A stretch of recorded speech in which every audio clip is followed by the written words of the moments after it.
Quel point commun y a-t-il entre l'opération Toile d'araignée survenue il y a quelques jours en Russie et celle du pont de Crimée de ce début du mois de juin? Un nom revient avec insistance, le SBU, le service de sécurité de l'État ukrainien. Mais le SBU, c'est quoi?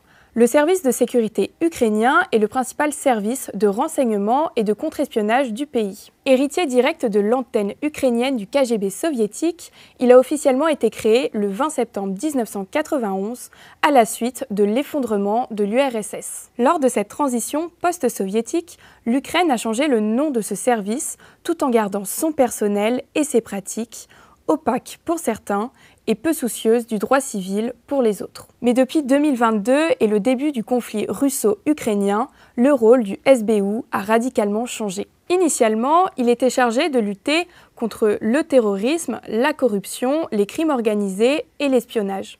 Mais depuis 3 ans, le SBU s'est transformé en un service de renseignement beaucoup plus offensif, avec ses 27 000 membres pouvant être portés à 31 000 en période de crise. Il mène des opérations de sabotage et d'élimination ciblées en Russie, souvent coordonnées avec des services occidentaux, notamment américains, à travers, comme le soulignait le New York Times, le financement de 12 bases ukrainiennes à proximité de la frontière russe. Objectif du SBU, déstabiliser le Kremlin, affaiblir son effort de guerre et frapper symboliquement ses élites. Ce n'est donc pas pour rien que le service a plusieurs fois été accusé par la Russie d'avoir mené des opérations d'assassinat ciblées contre des séparatistes pro-russes ou alors des adversaires politiques. C'est le cas de Alexandre Zakhartchenko, ancien président de la République populaire de Donetsk, assassiné en août 2018. À la tête du SBU, on y retrouve Vasil Maliouk, né en 1983 et général ukrainien,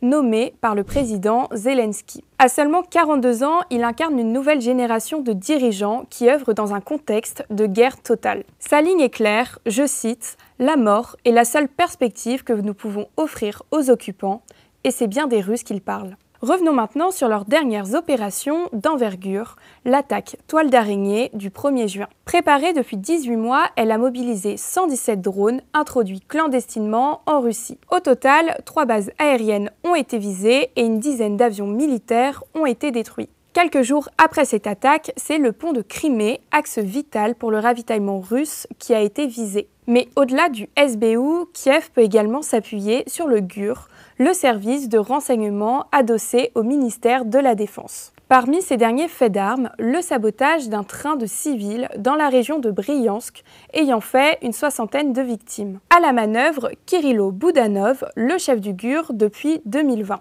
Entraîné à l'Académie militaire d'Odessa et membre d'une force d'élite formée par la CIA. À seulement 39 ans, c'est un homme clé du service de renseignement ukrainien et cible prioritaire pour les autorités russes.